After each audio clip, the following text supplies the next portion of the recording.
So I think I have all the welding done, at least enough to start putting it together. I've tried to clean the frame up. I want to paint it. I'm trying to get all the welding done before I paint it, because once you paint it, now you have to scratch the paint off, and to do any other welding, it makes a mess of the paint. You have to touch it up. It's hard to do it when it's all assembled.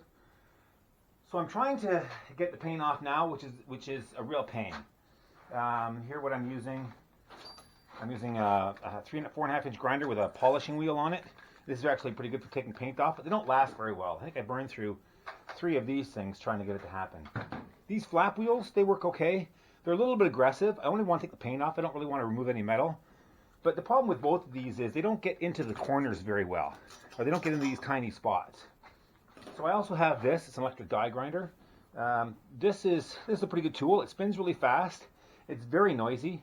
If you're going to use this thing, you really should have some sort of hearing protection, which I'm using. So I'm using, for the dust, I'm using a dust mask, hearing protection for the grinders. But this is just a dirty job, as you can see by my hands. So I want to get this done. I want to get this done, get cleaned up from all the grinding, blow the shop out, and then take this outside and give it a coat of, at least a coat of primer for now. I'm not sure what color I'm going to paint it. Originally it was black. I'd like to do something a little bit brighter than that. Maybe Centennial green, just so it kind of fits in, or white or yellow or something bright. I'm not sure what yet. But I think I'm going to put it in primer at least now to kind of see what it looks like finished. I reinforced all the mounts. I put these top mounts in to hold the motor in place. So the motor now slides in through the back here and bolts in 2 spots. Put this guard over top so that when I flip it over, the motor doesn't get hit, and it gives it something to sit on. And this will actually probably be a mount for the body.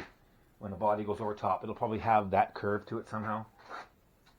I have most of the welding done, as much as for now. I have the swing arm welded or tack welded in. It's not permanent right now. I might have to pull that swing arm out. Hopefully not, but maybe. So I'm going to clean up a little bit more. I'm going to go after it with a bit of emery cloth and see if I can get in, some of the smaller corners and stuff. But it's a dirty, crappy job. So I'm going to be at this for a little bit, and then hopefully next time you see it, it'll at least be in primer.